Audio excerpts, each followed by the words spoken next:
মতাদর্শী যারা শুনছেন সবার প্রতি আন্তরিক কৃতজ্ঞতা। অনেক ঠান্ডা, সিলেটে অনেক ঠান্ডা, ঢাকাতেও ঠান্ডা, আর কিশোরগঞ্জে নাকি সবচেয়ে বেশি ঠান্ডা।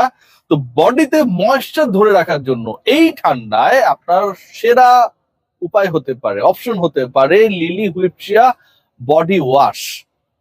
বাংলাদেশের ক্রিকেট নিয়ে কথা বলতে চাই, এবং এই ক্রিকেট নিয়ে কথা বলতে গিয়ে 3 থেকে 4টা ক্যারেক্টারকে নিয়ে কথা বলতে হবে। আজকে যেই ম্যাচটা কিছুক্ষণ আগে হয়েছে, সেই ম্যাচে মুখোমুখি হয়েছিল রংপুর রাইডার্স, এবারের বিপিএল এর সবচেয়ে ডেকোরেটেড টিম, এবং তাদের মুখোমুখি হয়েছিল কমিটির টিম চট্টগ্রাম। চট্টগ্রামের যে দলটার বিপক্ষে রংপুর খেলতে নামলো, রয়্যালস এর বিপক্ষে রাইডার্স এর যে ম্যাচটা হলো, সেই ম্যাচ দেখার পরে বাংলাদেশের এমন কোনো দর্শক নাই যে হতাশ হবে না। এই আলোচনা আমি আসছি, এবং এই টিমের ব্যবস্থাপনা এবং পরিকল্পনায় যারা রয়েছে তারা আসলে কি পরিকল্পনা করছে, ডেফিনেটলি কিছু পয়েন্টস রয়েছে, সেটা নিয়েও যথেষ্ট প্রশ্ন রয়েছে, সেই পয়েন্টও আমি আসছি। তবে তার আগে একটু রিশাদকে নিয়ে কথা বলতে চাই, তার আগে একটু সাকিব আল হাসানকে নিয়ে কথা বলতে চাই। সাকিব আল হাসানকে নিয়ে কথা বলেছেন ঢাকা ক্যাপিটালস এর অন্যতম গুরুত্বপূর্ণ ক্রিকেটার তাসকিন আহমেদ, স্টেটমেন্ট দিয়েছেন। আমি সেই প্রশ্নটা করেছিলাম যে সাকিবের ক্ষেত্রে যে কোনো দল, ন্যাশনাল টিম হতে পারে, ফ্র্যাঞ্চাইজি ক্রিকেট হতে পারে, খেলার ক্ষেত্রে ফিটনেস কিছুই না। সাকিব আল হাসানের ক্ষেত্রে সাকিব আল হাসানের এক্সপেরিয়েন্স, অর্থাৎ তার অভিজ্ঞতা, তাকে এমন একটা জায়গায় নিয়ে গেছে যেটা এতটাই বিরল যে কোনো দল তাকে চাইতে পারে, চাইবে। এবং তাসকিন আহমেদ বলেছেন যে অনেকটা তিনি যেন অসহায়, কারণ বাংলাদেশের হয়ে এরকম একজন ক্রিকেটার যাকে যে কোনো দল চাইবে, তার ক্ষেত্রে কল নেয়ার সক্ষমতা তাসকিনের নেই, তার কন্ট্রোলে ব্যাপারটা নেই। তাসকিন খেলছেন ঢাকার হয়ে, এবং যাদের ব্র্যান্ডিং করলাম, এন্ডোর্সমেন্ট করলাম, সেই লিলি অরিক্স তারাও ঢাকা টিমের সাথে জড়িত। আজকে এই সাকিবের ডিসকাশন যখন করছি, তাসকিন আহমেদ যখন সেই কথা বলছে, রিশাদ হোসেন একই সময়ে মেলবোর্ন রেনেগেডস এর বিপক্ষে হোবার্ট হ্যারিকেন্স এর যে ম্যাচটা বিগ ব্যাশে হয়েছে, সেখানটায় আলো ছড়িয়েছেন আরো একবার, এবং সেখানটায় 2 উইকেট নিয়েছেন। মোহাম্মদ রিজওয়ানকে তিনি আউট করেছেন ফ্রেজার ম্যাকগার্ককে। অর্থাৎ মেলবোর্ন রেনেগেডস এর নাম্বার 3 and 4, টপ অর্ডারের একজন, মিডল অর্ডারের একজন, এই দুজন ব্যাটারকে রিশাদ হোসেন আউট করেছেন। 4 ওভার বল করেছেন, 34 রান দিয়েছেন, 2 উইকেট নিয়েছেন। এটা হাই স্কোরিং ম্যাচ। যেই দলের বিপক্ষে খেলাটা হয়েছে তারা করেছে 162, রিশাদ হোসেন 8 উইকেট নিয়ে এখনো ওই যে টপ লিস্টটা রয়েছে সেখানটায় রয়েছেন। রিশাদকে থ্যাঙ্কস দিতে হয় যে এরকম একটা গাটসি ডিসিশন নিয়েছেন not to play in the BPL. কারণ আজকের যে ম্যাচটা আমরা দেখলাম, আমি ওই কানেকশনটা আসছি, রংপুর রাইডার্স ভার্সেস চিটং রয়্যালস, সেই ম্যাচটা আপনাকে হতাশ করবে, বিরক্ত করবে, এবং আসলে কাদের খেলা দেখছি সেই প্রশ্ন মনের মধ্যে জাগাবে। তাপস বৈশ্য, আমার অতি প্রিয় তাপস বৈশ্য, তিনি একটা স্ট্যাটাস দিয়েছেন যে বাংলাদেশ ক্রিকেট বোর্ড এবং বাংলাদেশ ক্রিকেট বোর্ডের যারা সিদ্ধান্ত গ্রহণের সাথে জড়িত তারা নানা পরিকল্পনার কথা বলছেন, কিন্তু মাঠের ক্রিকেট যেটা হচ্ছে এটা যাচ্ছে তাই, এবং যেই ক্রিকেট গুলো চলার কথা সেই ক্রিকেট গুলো কোথাও নাই। এই যে একটা ঘটনা চলমান, সেটার জন্য সবচেয়ে বড় এক্সাম্পল হয়ে থাকলো আজকের বিপিএল এর 3rd ডের খেলা, এবং সেই দিনের প্রথম ম্যাচটা। খেয়াল করে দেখুন যে চট্টগ্রামের যে দলটা মুখোমুখি হলো কিছুক্ষণ আগে রংপুর রাইডার্স এর, 7 উইকেটে রংপুর সেই ম্যাচটা জিতে নিয়েছে। 15 ওভারের মধ্যে 100 যে 2 রানের টার্গেট চেস করার কথা ছিল সেটা চেস করে ফেলেছে। এবং রংপুর ব্যাট করতে নেমে সবচেয়ে দারুণ ব্যাপার যদি হয় সেটা হচ্ছে লিটন কুমার দাস 31 বলে 47 রান একটা ইনিংস খেলেছেন, স্ট্রাইক রেট 151, দারুণ খেলছিলেন। 50 কেন পেলেন না সেটা একটা আফসোসের কারণ হতে পারে।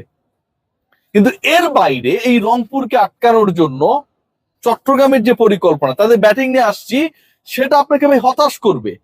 খেয়াল করে দেখুন তাদের বোলিং ইনিংসটা যদি খেয়াল করেন, সেখানটা আপনি দেখতে পাবেন সবচেয়ে ইন্টারেস্টিংলি সবচেয়ে বেশি রান, সবচেয়ে বেশি ইকোনমি মেনটেন করতে ব্যর্থ হওয়া বোলারের নাম হচ্ছে মাহমুদুল হাসান জয়।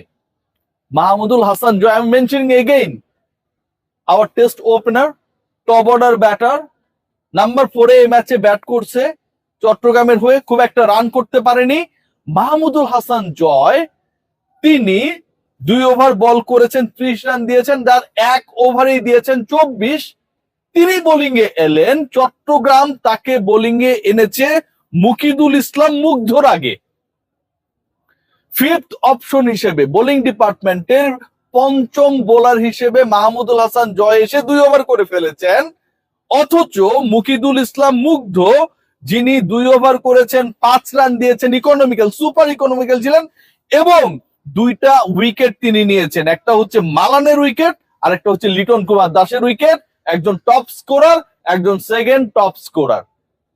খেয়াল করে দেখুন, যেই ক্রিকেটার উইকেট টেকার, যেই ক্রিকেটার সবচেয়ে ইকোনমিক্যাল, যেই ক্রিকেটার সবচেয়ে বেশি উইকেট নিলেন, যেই ক্রিকেটার টপ অর্ডারে 2জন ব্যাটারকে, 2জন ওপেনারকে ইনফ্যাক্ট আউট করে দিলেন, তাকে আপনি বোলিং এ আনলেন নাম্বার 6 অপশন হিসেবে, মুকিদুল ইসলাম মুগ্ধ।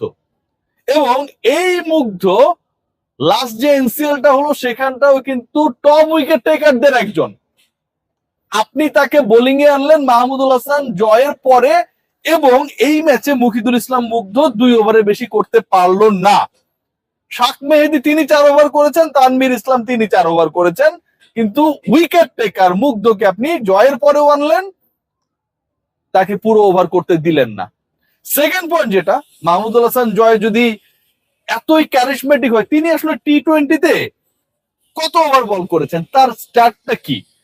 টি-20 ক্রিকেটে আমি যখন তার স্ট্যাট খোঁজার চেষ্টা করলাম, সেখানটা খুব ইন্টারেস্টিং কিছু ব্যাপার আসছে। সেটা হচ্ছে সব ধরনের টি-20 মিলে মাহমুদুল হাসান জয় আসলে বলই করেছেন মাত্র 50টা। এরকম একজন ক্রিকেটারের হাতে আপনি বল তুলে দিলেন, জয়ের দোষ না। কেন এই প্ল্যানটা করা হলো, কি কারণে এই পরিকল্পনা করা হলো, we have no idea. Chittagong দলের ওপেনারের দিকে যদি আপনারা তাকান, তাহলে সেখানটা আপনাকে চমক পেতেই হবে। ওপেনারদের একজন হচ্ছে অ্যাডাম রজিংটন, নেপাল প্রিমিয়ার লিগের highest scorer. Bangladesh premier league BPL এর এখন স্ট্যান্ডার্ডটা এমন একটা পর্যায়ে চলে গেছে যে নেপাল প্রিমিয়ার লিগের হাইয়েস্ট স্কোরারকে আমরা এখানটায় জাস্টিফাইড করার চেষ্টা করি বাংলাদেশ প্রিমিয়ার লিগের ওপেনার বানিয়ে। খেয়াল করে দেখুন, নেপাল প্রিমিয়ার লিগের হাইয়েস্ট স্কোরার, ইন্টারন্যাশনাল ক্রিকেট কখনো খেলেন নাই, তিনি হচ্ছেন এখানকার ওপেনার, এবং তার body fitness, body movement, everything আমার কাছে মনে হয় যে অনেকটা প্রশ্নবিদ্ধ।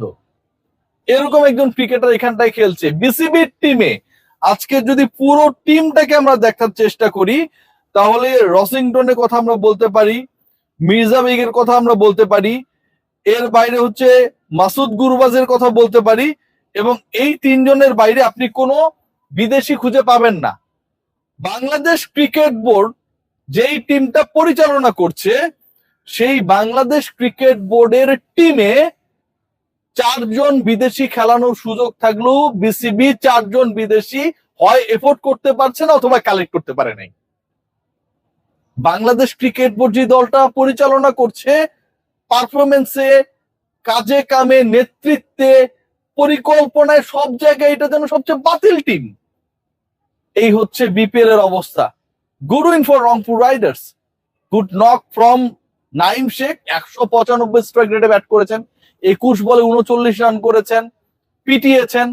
লিটন কুমার দাস 47 করেছেন, 155 স্ট্রাইক রেটে ব্যাট করেছেন। But end of the day এই ব্যাটিং গুলো, এই পারফরমেন্স গুলো যখন আমরা বিশ্লেষণ করতে যাই, তখন কোনো একটা পার্টিকুলার দলের এতটা হতশ্রী অবস্থা আমাদেরকে হতাশ করে দেয়। Good luck for Shakib Al Hasan, definitely experience matter করে, এবং রিশাদ হোসেনের জন্য অনেক শুভকামনা। He has taken a very good decision not to play in the BPL, rather playing in the Big Bash. Take care.